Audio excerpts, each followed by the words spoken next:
Darah kita, asal-usul kita, panggilan besar kita, sebagai orang Jawa, sebagai orang Indonesia. Oleh Christovita Wiloto, Chairman Strategik Indonesia, kita keturunan Nuh, kisah panjang orang Jawa dari zaman Bahtera sampai sekarang. Cerita nyata yang mendebarkan, seru, dan menggetarkan jiwa. 1. Tahun 3000 sebelum Masehi, Nuh dan Bahteranya. Tuhan melihat dunia sudah jahat. Maka Tuhan suruh Nabi Nuh bangun kapal raksasa, namanya Bahtera. Lalu Tuhan kirim banjir besar yang menenggelamkan dunia. Semua binasa, hanya Nuh, istrinya, dan 3 anaknya yang selamat. Sem, Ham, Yafet, mereka keluar dari Bahtera, mulai hidup baru. Dari sinilah seluruh manusia sekarang berasal. Termasuk kita orang Jawa. 2. Tahun 2900-2500 SM, anak-anak Nuh menyebar. Setelah banjir surut, anak-anak Nuh menyebar ke berbagai penjuru. Sem ke timur tengah Ibrani, Arab. Ham ke Afrika, Mesir, Ethiopia. Yafet ke Eropa dan Asia Timur. Kita, orang Jawa, berasal dari garis Yafet. Yafet punya anak cucu, Yawan, Yunani, Madai, Iran, Magog, Slavia dan Asia Tengah dan lainnya. 3. Tahun 2500-1500 SM, keturunan Yafet menyebar ke Asia Timur.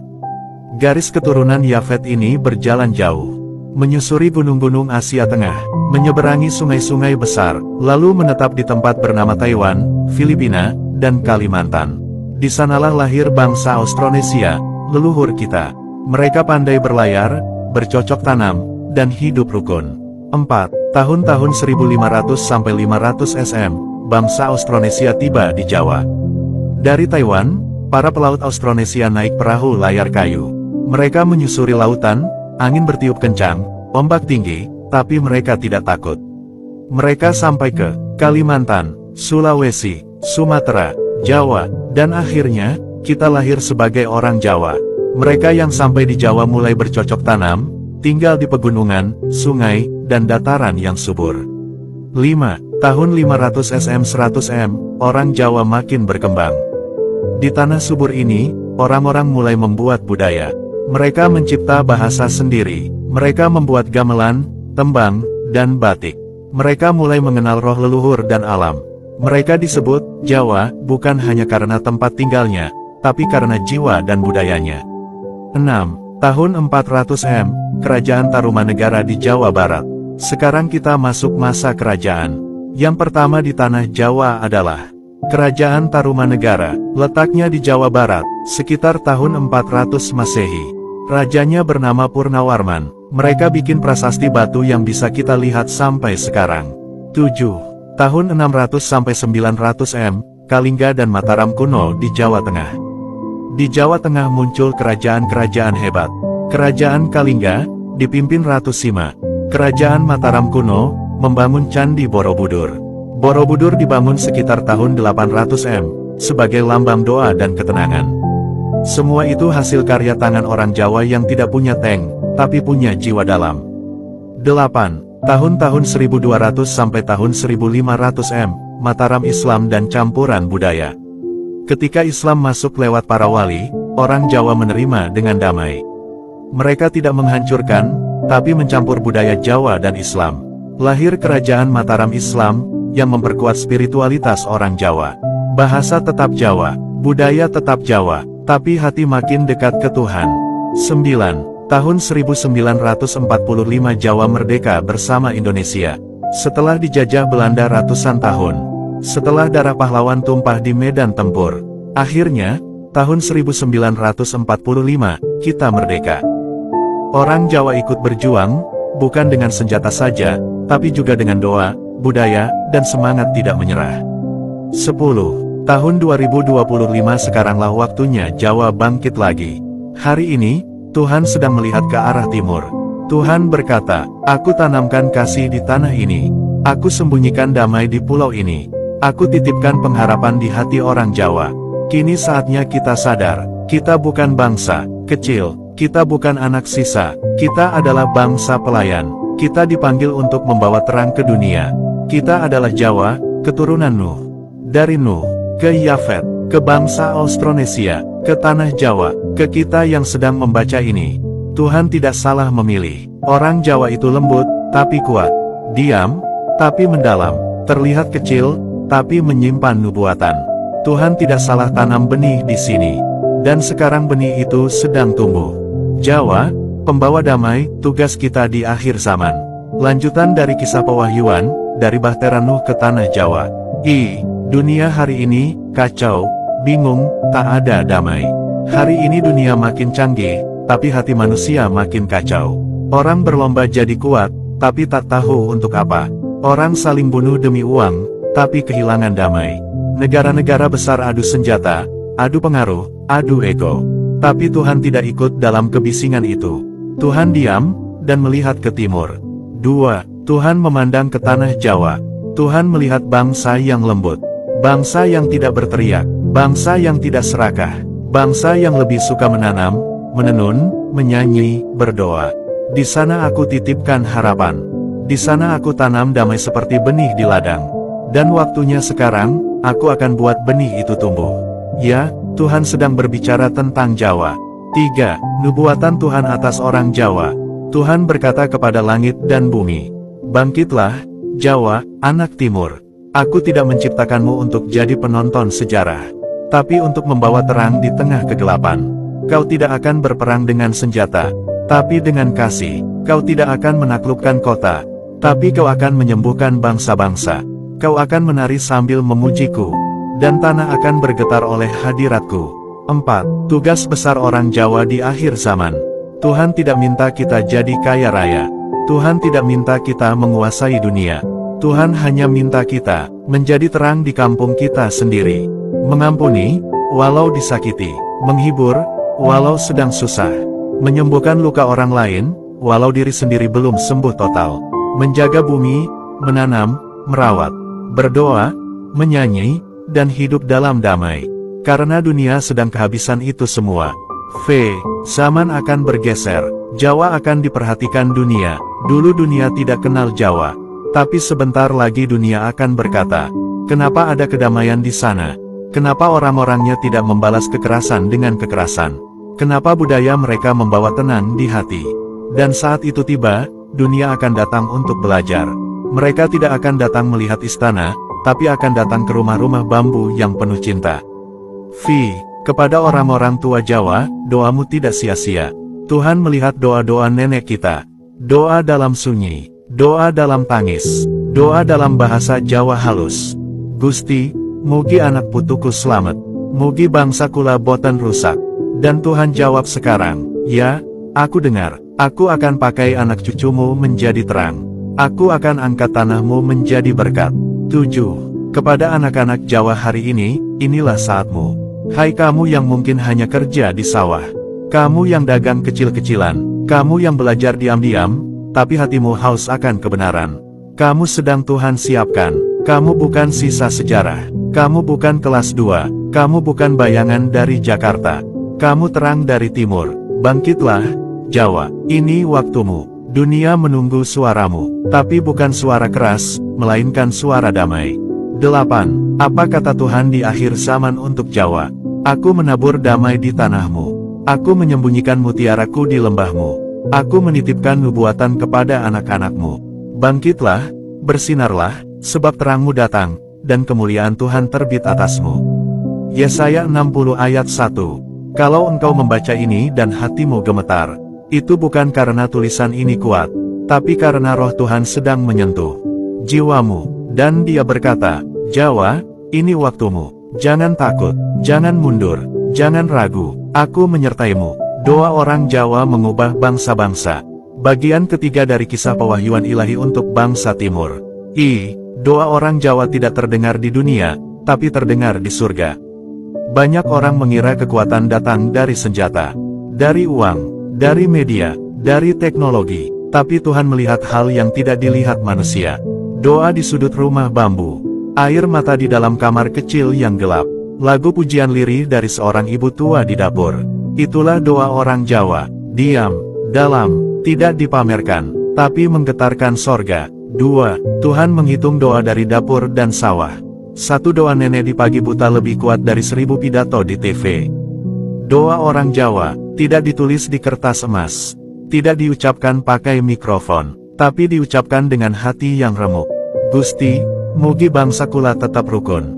Gusti, nyuwun berkah tumrap anak-anakku. Gusti, rahmati tanah Jawi lan Nuswantara. Dan Tuhan jawab, aku dengar semuanya. Dan sekarang, aku bangkit dari takhtaku karena doamu. 3. Ladang, gunung, dan laut Jawa menyimpan doa-doa itu. Doa-doa orang Jawa tidak hilang. Sebagian tersimpan di kabut pagi lereng Merapi. Sebagian mengalir bersama air Bengawan Solo.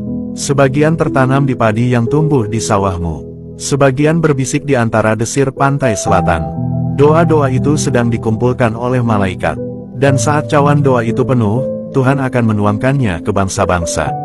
4. Dari tanah Jawa, Tuhan kirimkan gelombang damai ke dunia. Tuhan tidak perlu militer. Tuhan tidak perlu gedung pencakar langit.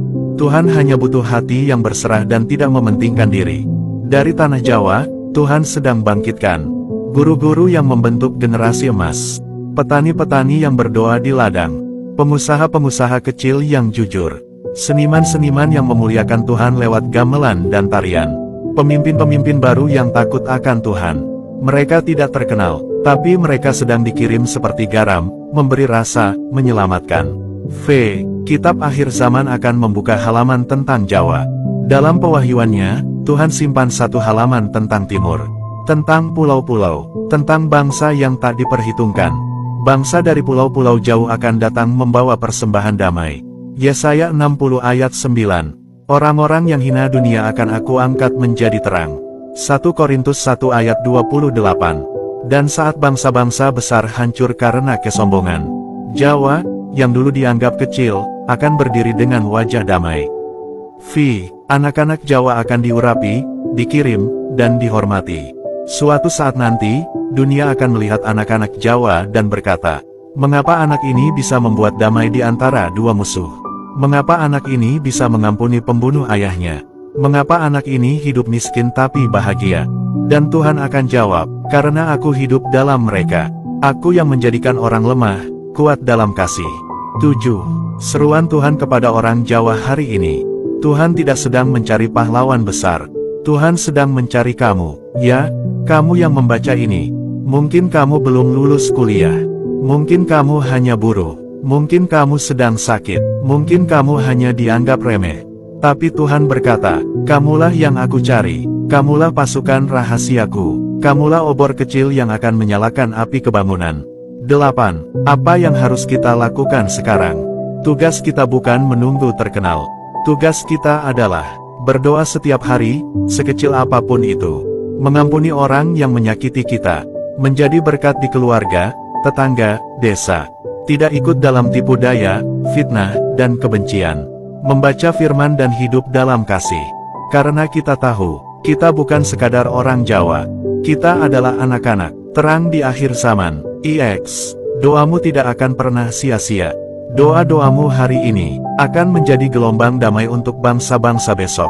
Dan jika dunia lupa siapa kamu, surga tidak akan lupa, karena Tuhan menuliskan namamu, bukan di koran, bukan di media sosial, tapi di kitab kehidupan. Dan malaikat membawa dupa emas, penuh dengan doa orang-orang kudus, di hadapan Tuhan. Wahyu 8 ayat 3, Jawa, anak Timur, waktumu sudah tiba. Bangunlah dan berdoalah, karena dunia sedang menunggu kamu membawa terang dan damai. Jawa dan Israel, dua bangsa kecil yang dipakai Tuhan mengguncang dunia. Bagian keempat dari kisah pewahyuan ilahi untuk bangsa Timur. Israel, bangsa kecil, tapi mengguncang dunia. Lihat Israel, kecil, gersang, terjepit musuh di segala arah. Tapi dari sanalah Tuhan memanggil Abraham, mengutus Musa, melahirkan Yesus, dan mencurahkan Roh Kudus. Bukan karena mereka hebat, tapi karena mereka dipilih untuk membawa terang. Tuhan berkata, bukan karena jumlahmu banyak, tetapi karena kasihkulah aku memilih kamu. Ulangan 7 ayat 7. 2. Jawa, sama kecilnya, sama dipilihnya. Lihat Jawa, kecil di peta dunia, tapi subur, lembut, damai, tidak punya senjata seperti Amerika, tidak punya uang seperti Eropa, tidak punya teknologi seperti Jepang. Tapi Tuhan melihat hati Jawa yang bisa menangis di hadapannya. Dan Dia berkata, seperti aku memilih Israel di barat, Aku memilih Jawa di timur. Dua bangsa kecil, tapi dua obor yang akan menyalakan dunia. 3. Kesamaan yang ajaib, Jawa dan Israel. 1. Sama-sama dicintai Tuhan karena ketaatan leluhurnya. Israel karena Abraham, Jawa karena doa para leluhur Jawa yang takut Tuhan. 2. Sama-sama sering ditindas, tapi tidak musnah. Israel dijajah Mesir, Babilonia, Roma. Jawa dijajah Belanda, Jepang, dan rezim demi rezim.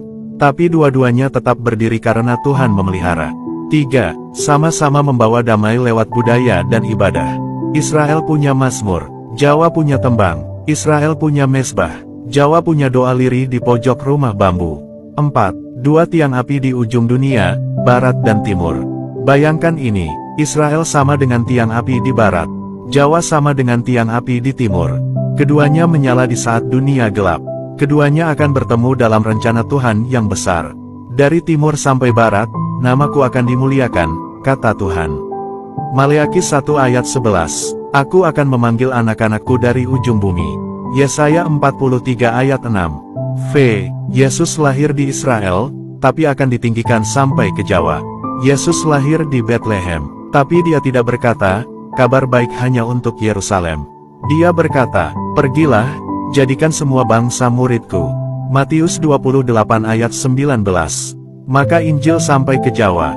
Dan di Jawa, Injil tidak dibakar, tapi ditanam, tidak diributkan, tapi dihayati. Yesus berkata, yang terakhir akan menjadi yang terdahulu. Matius 20 ayat 16. Maka tidak heran, kalau sekarang giliran Jawa dipakai Tuhan. V. Nubuatan bagi Jawa dan Israel bersatu di akhir zaman. Tuhan sedang menyatukan dua bangsa ini, bukan secara politik, tapi secara rohani. Akan datang saatnya anak-anak dari timur akan menyembah bersama dengan anak-anak Abraham di kerajaan Allah. Lukas 13 ayat 29. Akan ada orang Jawa dan orang Israel berdoa bersama. Akan ada tembang Jawa dan Mazmur Daud dipadukan. Akan ada pujian dari Merapi dan dari Yerusalem, menuju tahta Tuhan. 7. Misi besar, Jawa membawa damai, Israel membawa janji. Israel membawa janji tentang Mesias. Jawa membawa damai dan kesetiaan dalam penyembahan. Saat keduanya bergabung, Tuhan akan memakai mereka untuk mengguncang dunia. Negara-negara besar akan runtuh, tapi pujian dari dua bangsa kecil akan membuat langit terbuka. Roh Kudus akan dicurahkan atas bangsa-bangsa. 8. Tuhan panggil, hai Jawa, peluk Israel, lalu bawalah dunia kembali kepadaku. Bukan politik, bukan senjata, tapi kasih dan penyembahan. Tuhan berkata, aku menyatukan bangsa yang dulu tidak dikenal, agar dunia mengenal siapa aku. Aku menyalakan api dari dua ujung bumi, dan dunia akan terang. IX, kita ada dalam kitab sejarah Tuhan. Jangan kira Jawa tidak disebut. Tuhan menyebut kita dalam nubuatannya. Orang-orang dari timur akan membawa emas dan dupa, memuliakan Tuhan.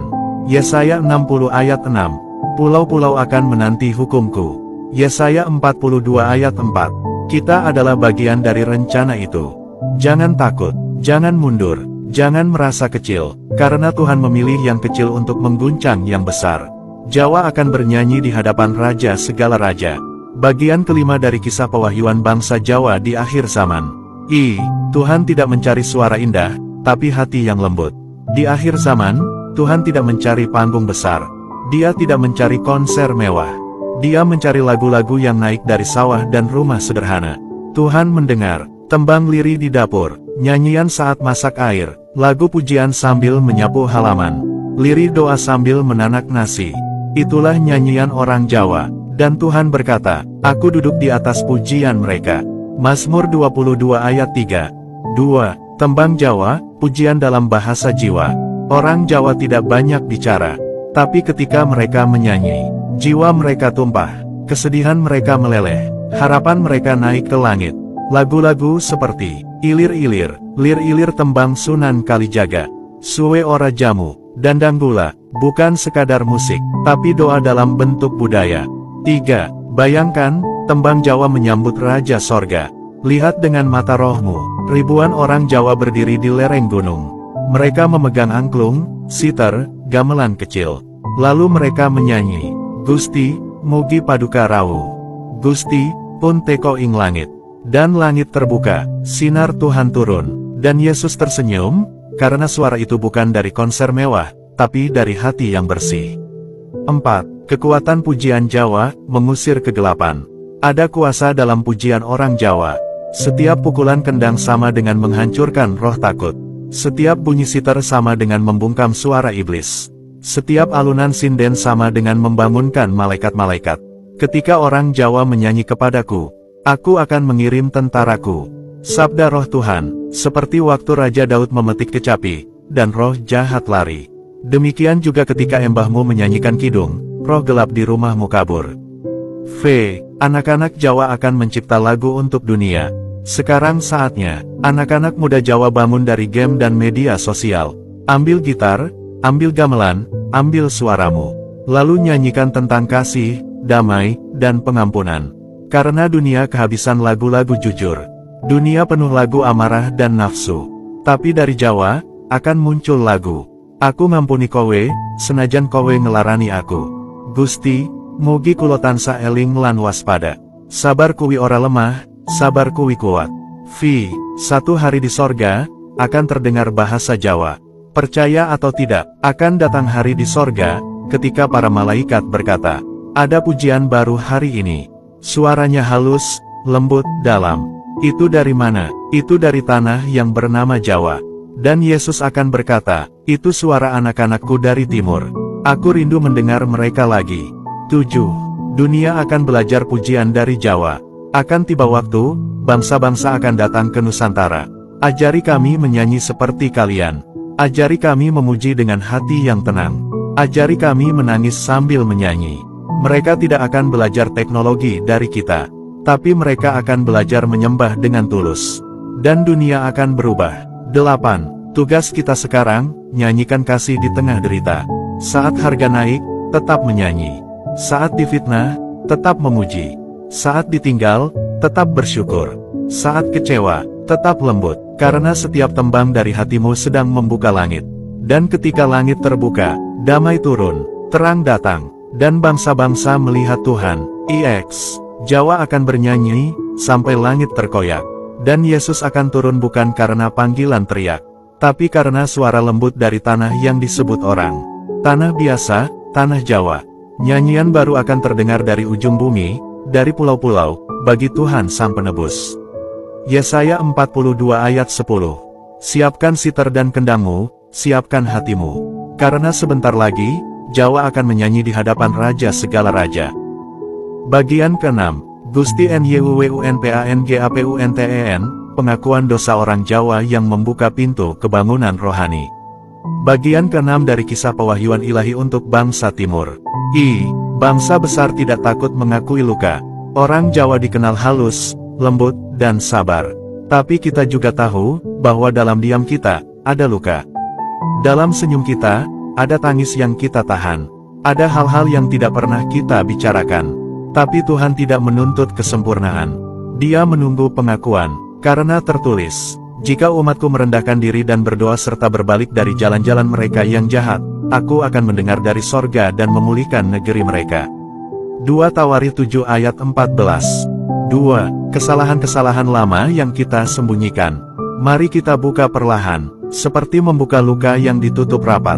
Bukan untuk malu, tapi untuk sembuh. 1. Kita pernah menduakan Tuhan, kita mendewakan adat, kuasa, dan leluhur lebih dari Sang Pencipta. Kita lebih takut roh halus daripada firman Tuhan. 2. Kita menyimpan dendam dan tidak mengampuni. Kita bilang, ikhlaskan, tapi dalam hati kita belum pulih. Kita tersenyum di luar, tapi menyimpan benci dalam. 3. Kita lebih suka diam daripada menegur kejahatan. Karena budaya sungkan, kita biarkan kejahatan merajalela. Kita tahu salah, tapi bilang, sing penting uripku tentrem wae. Semua ini harus kita akui. Karena kunci kebangunan bukan di mulut orang lain, tapi di mulut kita sendiri. 3. Doa pengakuan dosa orang Jawa. Mari kita bayangkan doa ini, naik dari rumah-rumah sederhana, dari desa ke desa, dari pegunungan sampai ke pesisir. Gusti, nyuwun pangapunten, kulo lan anak putu kulo, kathah kalepatanipun. Kulo asring milih meneng, padahal kulo ngerti wonten ingkang lepat. Kulo asring dedonga, nanging atiku kotor. Gusti, ngapunten, ngapunten, ngapunten. Dan saat itu, langit terbuka, malaikat berdiri, Roh Kudus mulai menyapu tanah Jawa, seperti embun pagi. 4. Api kebangunan dimulai dari tanah yang mengaku salah. Banyak orang menunggu mujizat besar, padahal mujizat itu mulai dari doa lirih seorang ibu yang mengaku salah. Seperti di Niniwe, satu bangsa bertobat, dan Tuhan urungkan murkanya. Begitu juga Jawa, Tuhan berkata, aku tidak mencari kebenaran palsu, aku mencari kerendahan hati yang sejati. Tangisan itu menjadi benih kebangunan. Saat orang Jawa mulai menangis di hadapan Tuhan, tangisan itu tidak sia-sia, air mata itu jadi benih. Dan dari benih itu, Tuhan tumbuhkan pemimpin yang jujur, guru yang penuh kasih, anak muda yang murni, jemaat yang bersinar di tengah gelap. Dadi terang, nanging ora gumuyu. Dadi kuat, nanging ora kasar. Dadi tulus, nanging ora bodoh. Kebangunan yang tidak terlihat di TV, tapi terjadi di hati. Kebangunan rohani yang sesungguhnya tidak ramai di media, tapi terjadi saat suami minta maaf pada istrinya. Terjadi saat tetangga berdamai. Terjadi saat seorang bapak berkata, Bapak wis salah. Ampunana Bapak. Itu adalah altar sejati, tempat Tuhan hadir, menyentuh, menyembuhkan. 7. Tuhan akan membuat rumah-rumah Jawa menjadi mezbahnya. Rumah bambu akan jadi tempat hadirat Tuhan. Dapur kecil akan dipenuhi nyanyian pujian. Sawah akan menjadi tempat berkat turun. Aku akan tinggal bersama mereka, kata Tuhan. Di lumbung mereka, di ladang mereka, di ruang tamu mereka. Dan bangsa lain akan bertanya, kenapa rumah kalian begitu damai? Dan kita jawab, karena kami sudah berdamai dengan Tuhan, dan dengan sesama. 8. Jawa akan sembuh, dan membawa kesembuhan. Tanah Jawa akan sembuh, orang-orangnya akan pulih, dan dari mereka, aku akan sembuhkan bangsa-bangsa lain. Sabda Roh Tuhan, berbahagialah orang yang menangis, sebab mereka akan dihibur. Matius 5 ayat 4, air mata mereka akan kujadikan sungai sukacita. Mazmur 126 ayat 5, Tuhan akan bertakhta di tanah Jawa. Bagian ke-7 dari kisah pewahyuan bangsa timur. Tuhan tidak lagi hanya dilihat di langit, tapi dirasakan di tanah.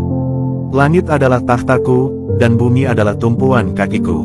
Yesaya 66 ayat 1. Tapi di akhir zaman, Tuhan tidak hanya ingin bertakhta di langit. Dia ingin hadir nyata di bumi. Dan salah satu tempat yang paling ia rindukan untuk tinggal di dalamnya, adalah tanah Jawa. Bukan karena Jawa kuat, tapi karena Jawa lembut. Karena rakyatnya tahu menangis. Karena rakyatnya mau mengampuni dan merendah. 2. Tuhan tidak akan bertakhta di istana megah, tapi di hati yang patah. Kalian tidak perlu membangun bait suci dari emas. Cukup bangun hati yang bersih. Di tengah desa, di tengah sawah, di tengah rumah sederhana dari anyaman bambu, Tuhan akan hadir. Seorang ibu menyanyi di dapur sama dengan Tuhan hadir. Seorang bapak berdoa di pinggir sawah sama dengan Tuhan hadir. Seorang anak muda menyembah diam-diam di kamarnya sama dengan Tuhan hadir. Dan saat hadiratnya turun, tanah Jawa berubah. 3. Tanda-tanda Tuhan bertakhta di tanah Jawa.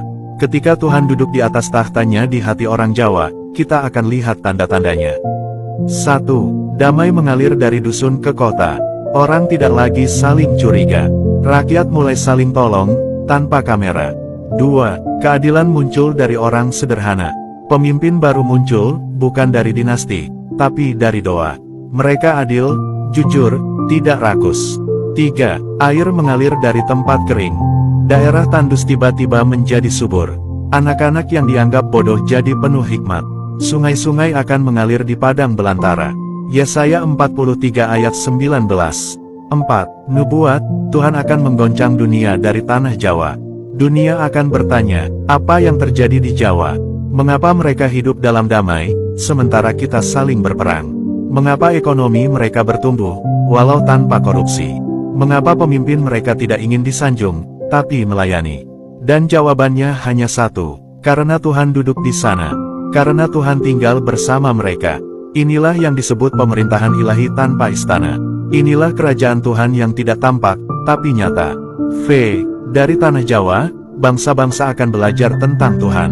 Negara-negara akan datang, bukan untuk menjarah sumber daya, tapi untuk belajar hidup dengan hati nurani. Mereka akan bertanya, apa rahasia kalian? Dan orang Jawa akan menjawab, kami hanya orang biasa, tapi kami hidup dengan Tuhan yang luar biasa. Tuhan akan menyentuh ujung ke ujung pulau Jawa. Dari barat ke timur, Banten, Jakarta, Cirebon, Pekalongan, Salatiga, Gunung Kidul, Blitar, Banyuwangi, akan ada tiang api rohani. Akan ada titik-titik penyembahan yang meletus. Akan ada kebangunan yang tidak dirancang manusia, tapi dirancang roh Tuhan. 7. Orang biasa dipakai menjadi saluran tahta Tuhan. Bukan ustadz besar, bukan pendeta televisi, bukan politisi top, tapi seorang nenek di lereng Gunung Lawu, seorang petani di bawah Merapi, seorang nelayan di pesisir Kebumen, seorang anak SD di Jepara yang suka berdoa. Tuhan akan duduk di hati mereka, dan dari sanalah gelombang terang keluar. 8. Penutup, tahta Tuhan di tanah Jawa akan jadi penghiburan dunia. Saat dunia goncang, saat bangsa-bangsa goyah, orang akan berkata, mari kita ke pulau-pulau. Di sana ada orang yang hidupnya memuliakan Tuhan. Mari kita belajar dari Jawa. Di sana Tuhan duduk di tengah rakyat. Bangsa-bangsa akan datang kepada terangmu, dan raja-raja kepada cahaya fajar yang terbit atasmu. Yesaya 60 ayat 3. Maka berdirilah, Jawa, karena tahta Tuhan tidak jauh. Ia sudah turun, dan ia sedang memilih rumah mana yang akan ia tinggali. Biarlah rumahmu jadi tempatnya, biarlah hatimu jadi singgasananya, dan biarlah tanahmu jadi kemuliaannya. Jawa Nusantara baru, bangsa terakhir yang akan jadi yang pertama. Bagian ke-8 dari kisah pewahyuan bangsa timur. Selama ini dunia memandang ke barat, tapi Tuhan sedang berbalik ke timur. Selama ribuan tahun, pusat peradaban dan kekuasaan ada di barat. Mesir, Babilonia, Persia, Yunani, Roma, Eropa, Amerika, dunia menengok ke sana. Ilmu, militer, uang, kekuasaan, teknologi, semuanya dari sana. Tapi Tuhan berkata, apa yang dulu di belakang, akan kutaruh di depan. Apa yang diabaikan dunia, akan kutinggikan. Aku akan berbalik, dan menengok ke timur. Dan ketika Tuhan menoleh, ia melihat Jawa, Nusantara, bangsa akhir. 2. Nubuatan kuno yang sering terlupakan. Di dalam firman-Nya, Tuhan pernah berkata lewat nabinya, aku akan memanggil orang dari timur, orang yang melakukan kehendakku dari negeri yang jauh. Yesaya 46 ayat 11. Orang-orang dari timur akan datang, dan duduk bersama Abraham, Ishak, dan Yakub di kerajaan Allah. Matius 8 ayat 11. Itu bukan sekadar ayat pujian. Itu nubuatan. Itu adalah panggilan Tuhan untuk bangsa-bangsa timur, termasuk Nusantara. 3. Mengapa Nusantara? Banyak yang bertanya, kenapa Tuhan pilih Nusantara? Tuhan jawab, karena tanah ini pernah direndahkan selama ratusan tahun. Karena rakyatnya tidak membalas dendam, tapi mengampuni. Karena di sini, anak-anak masih menghormati orang tua. Karena dari sini, doa-doa terus naik, meski tidak pernah viral. Nusantara adalah tanah akhir, tapi dari sinilah, Tuhan bangkitkan gelombang awal zaman baru. 4. Goncangan besar akan datang, tapi Jawa akan menjadi penopang dunia. Saat negara-negara besar, perang karena kekuasaan, hancur karena kebencian antar suku dan ras, lemah karena korupsi dan moral yang hancur, maka bangsa kecil ini, yang dulu dijajah dan dibodohi, akan menjadi saksi kasih dan terang Tuhan. Mereka akan datang ke Nusantara untuk mencari kedamaian. Bukan untuk menjarah, tapi untuk belajar hidup dalam takut akan Tuhan. Zaman baru dimulai bukan dari kota besar, tapi dari rumah-rumah di kampung. Bukan dari gedung tinggi, bukan dari Jakarta, bukan dari Silicon Valley, tapi dari dusun di Yogyakarta, lembah di Wonosobo, lereng Lawu dan Merapi, desa terpencil di Banyuwangi, pulau-pulau kecil yang dulu tak dikenal. Tuhan bangkitkan anak-anak terang, bukan politisi, bukan selebriti, tapi warga biasa yang hidup dalam kebenaran. Nusantara akan menjadi tanah Goshen di akhir zaman. Ingat zaman Yusuf, ketika kelaparan melanda seluruh dunia, hanya di tanah Goshen umat Allah hidup berkecukupan. Kejadian 47, dalam goncangan ekonomi, kekacauan moral, krisis energi, Nusantara akan menjadi tempat perlindungan rohani. Kenapa? Karena Tuhan tinggal di tengah rakyat yang bersyukur dan jujur. 7. Tugas orang Jawa dan Nusantara di akhir zaman.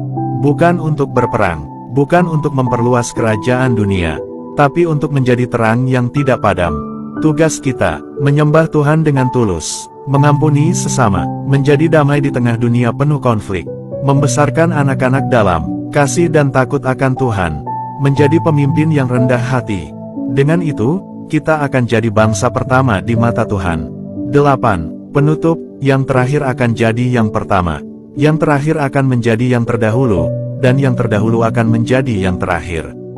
Matius 20 ayat 16. Jawa, Nusantara, kita dulu dijajah, kita dulu dihina, kita dulu dibodohi, tapi kita tidak kehilangan hati kita. Dan sekarang, Tuhan bangkitkan kita sebagai panji kasih dan terang terakhir sebelum sangkakala ditiup. Maka, bangkitlah, bangsa akhir, yang kini jadi bangsa awal. Jangan takut, jangan ragu, jangan menoleh ke belakang, karena Tuhan sedang menulis sejarah baru dari pulau kecilmu. Tahta Daud di hati orang Jawa, persiapan mempelai Kristus dari Timur. Bagian ke-9 dari kisah pewahyuan bangsa Timur. Dari padang gembala ke tahta raja. Tuhan suka membalikkan urutan dunia. Tuhan tidak memilih yang hebat, Dia memilih yang berhati lembut. Daud adalah anak bungsu. Ia tidak dipanggil saat pesta di rumah Isai. Ia hanya menggembalakan domba, sendiri di padang. Tapi Tuhan berkata, hatimu seperti hatiku, maka aku akan duduk di atas hatimu. 1 Samuel 13 ayat 14. Maka Daud menjadi raja, tapi lebih dari raja, Daud menjadi tahta Tuhan. Dari keturunannya lah lahir Mesias, Yesus Kristus. 2. Tahta Daud bukan terbuat dari emas, tapi dari kehancuran hati yang diberikan kepada Tuhan. Begitu juga Jawa, tanah ini tidak hebat secara militer, tidak kaya seperti bangsa besar, tapi Tuhan melihat doa lirih dari embah-embah, lagu sederhana dari anak-anak, tangis diam di kamar tidur, hati yang terus berkata, Gusti, kulo nyuwun derek paduka. Maka Tuhan berkata, di sini, aku akan duduk kembali, tahta Daud, akan kujadikan hidup kembali.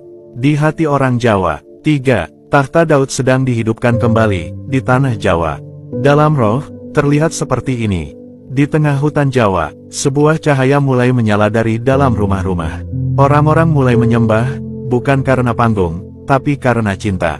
Dan roh Tuhan turun, Ia mencari bukan bangunan megah, tapi hati yang seperti Daud, yang berani menangis, yang cepat bertobat, yang tidak membalas saat dilukai, yang tidak gila kuasa, tapi gila Tuhan. Inilah generasi baru dari Timur.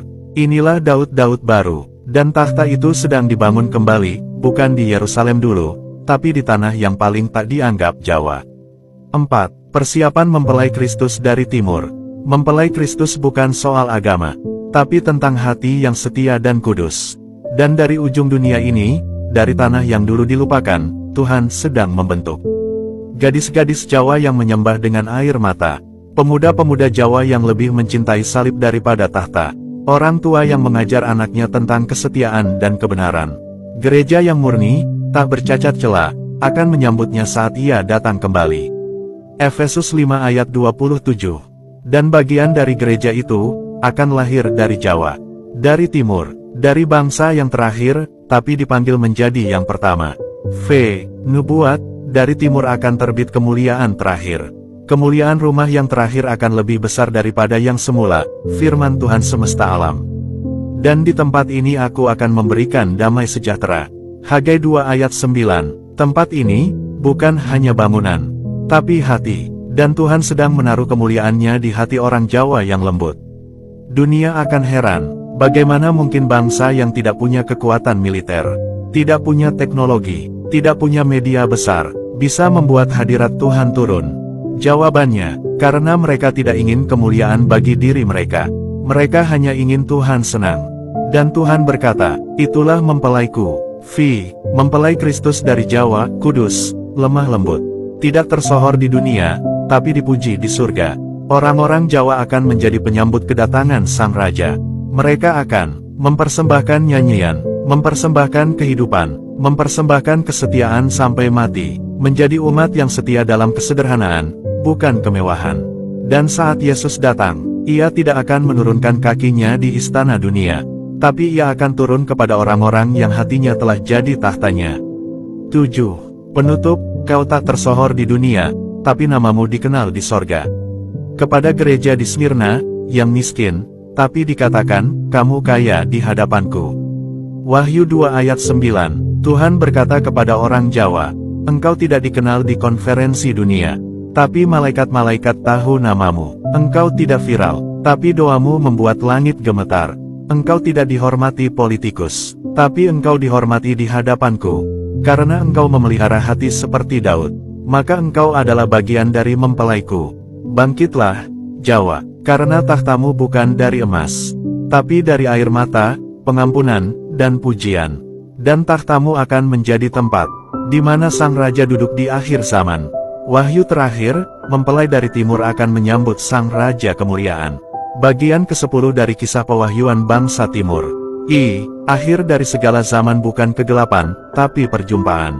Selama ribuan tahun, manusia menulis tentang kiamat, perang, bencana, kehancuran. Tapi bagi orang yang percaya, akhir zaman bukan kehancuran, melainkan pernikahan surgawi. Marilah kita bersukacita dan bersorak-sorai dan memuliakan Dia, karena hari pernikahan anak domba telah tiba, dan mempelainya telah siap. Wahyu 19 ayat 7. 2. Mempelai itu akan naik dari tanah yang paling sederhana. Tuhan tidak mempersiapkan mempelai dari istana. Ia tidak memilih bangsa-bangsa sombong. Ia tidak memilih pengikut yang kuat dan populer. Ia memilih mereka yang tetap setia walau tidak dipuji. Mereka yang menyembah dalam kesunyian. Mereka yang menangis dalam keheningan, tapi tetap berharap. Dan di akhir zaman, salah satu bagian mempelai itu akan bangkit dari timur, dari tanah yang disebut Jawa. 3. Dari timur akan terbit terang. Lihat, terangmu datang, dan kemuliaan Tuhan terbit atasmu. Bangsa-bangsa akan datang kepada terangmu, dan raja-raja kepada cahaya yang terbit atasmu. Yesaya 60 ayat 1-3. Bayangkan ini, di pagi yang sangat hening, saat dunia masih tertidur dalam dosa. Dari timur, dari pulau-pulau kecil, muncul sinar lembut. Itulah terang mempelai Kristus dari timur. Orang-orang ini tidak membawa pedang. Mereka tidak menguasai dunia dengan kekerasan. Mereka menyambut raja dengan doa, puji-pujian, tangisan pengharapan, pengampunan yang tak masuk akal. 4. Sang Raja kemuliaan akan datang dalam awan. Mereka akan melihat anak manusia datang dalam awan-awan dengan kuasa dan kemuliaan besar. Lukas 21 ayat 27. Dia tidak datang untuk menghukum yang percaya. Dia datang untuk menjemput mempelainya.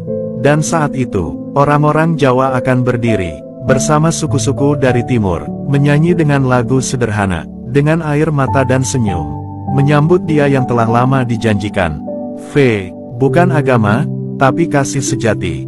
Saat Dia datang, Dia tidak akan berkata, mana gerejamu yang besar, mana kotamu yang megah, mana pengikutmu yang banyak. Tidak. Dia akan bertanya, apakah engkau mencintai aku? Apakah engkau setia meskipun dunia menolakmu? Apakah engkau memaafkan saat engkau dilukai? Apakah engkau tetap menyembah meski miskin, sendiri, dan sakit?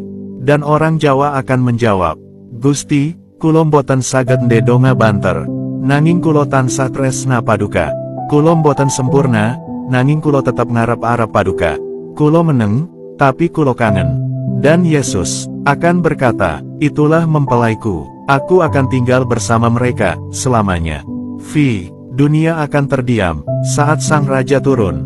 Bukan kota besar yang menyambutnya lebih dulu, tapi suara-suara dari dusun. Bukan penyanyi profesional, tapi nyanyian ibu-ibu yang setia. Bukan gedung pencakar langit, tapi lumbung padi dan rumah bambu yang bersih hatinya.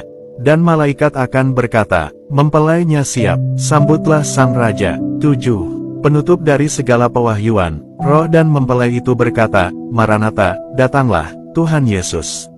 Wahyu 22 ayat 17. Tanah Jawa, Nusantara, bukan akhir dunia, kamulah permulaan terang. Bersiaplah, karena kamu akan menyambut Raja segala raja. Dengan air mata, dengan pujian, dengan hati yang sederhana, dan seluruh alam semesta akan menyaksikan. Raja itu datang bukan ke istana, tapi ke rumah-rumah kecil penuh kasih. Maka nyatakan ini, Gusti, kulo sampun siap. Teka, rawuho, kulo ngenteni paduka. Kulo tresna paduka. Dan Yesus akan turun, dan surga akan berguncang, dan dunia akan tahu, yang terakhir, sudah jadi yang pertama.